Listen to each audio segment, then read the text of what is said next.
To remove and install the front upper A-arm on your Ranger XP Kinetic, follow these steps.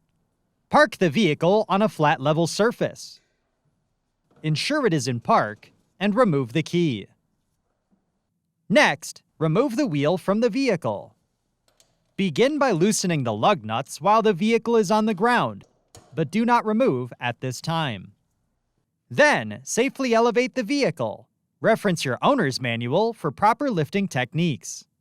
Once safely elevated, remove and retain the lug nuts and set aside.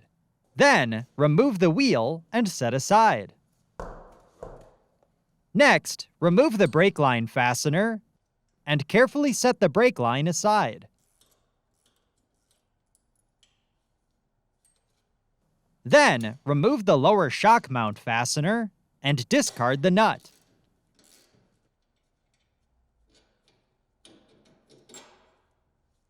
Continue by removing the stabilizer bar link fastener and discard the nut.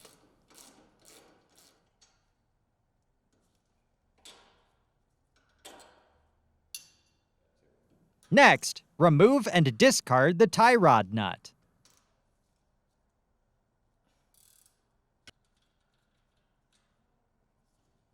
Then, lightly tap on the bearing carrier to loosen the tie rod end. Continue by completely removing the tie rod end from the carrier. Next, remove the upper ball joint fastener and discard the nut. Then, lift upward on the upper A-arm and lightly tap on the bearing carrier to loosen the upper ball joint end.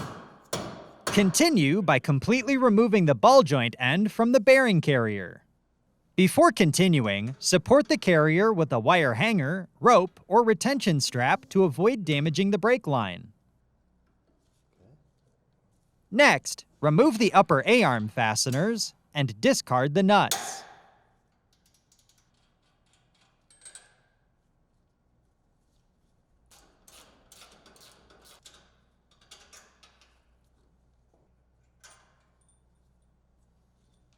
Then, pivot the A-arm out from the vehicle. If reusing the A-arm, thoroughly clean with a shop rag before reinstalling. Also, inspect the ball joint and ball joint boot for wear, tears, or damage, and replace if necessary. Then, inspect the A-arm bushings and pivot tubes for damage or wear and replace as necessary.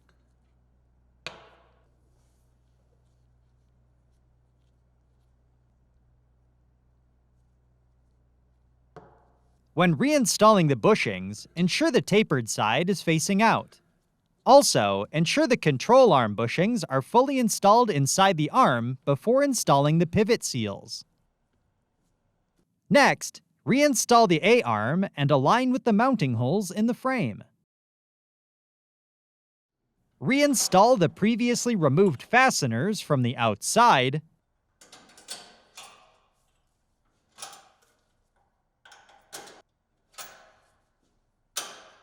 and secure with new nuts. Ensure the brake line is routed through the middle of the A-arm for reinstallation. Then, insert the upper ball joint end into the bearing carrier. Reinstall the fastener from the rear of the vehicle and secure with the new nut. Before continuing, ensure any items used to secure the carrier are removed from the wheel well. Next, insert the tie rod end into the bearing carrier and secure with a new nut. Before continuing, inspect the stabilizer bar link and shock bushings for wear or damage and replace if necessary. Then, reinstall the stabilizer bar link fastener from the rear and secure with a new nut. Continue by reinstalling the shock fastener from the front and secure with a new nut. Next, torque the A-arm fasteners to specification.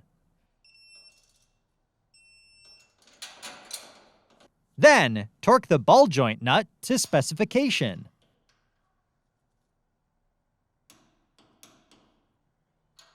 Continue by torquing the tie rod nut to specification.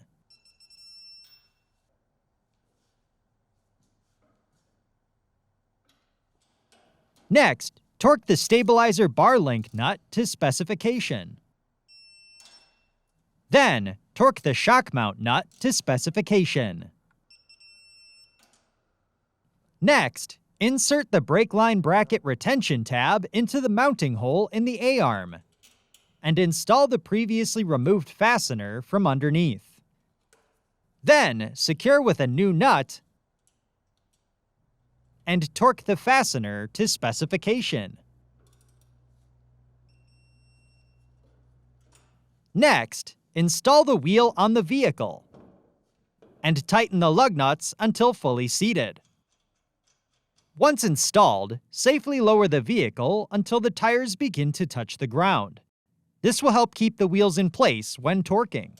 Once lowered, torque the lug nuts to specification in a crisscross pattern. Finally, lower the vehicle completely. For more information, see your authorized Polaris dealer or visit Polaris.com.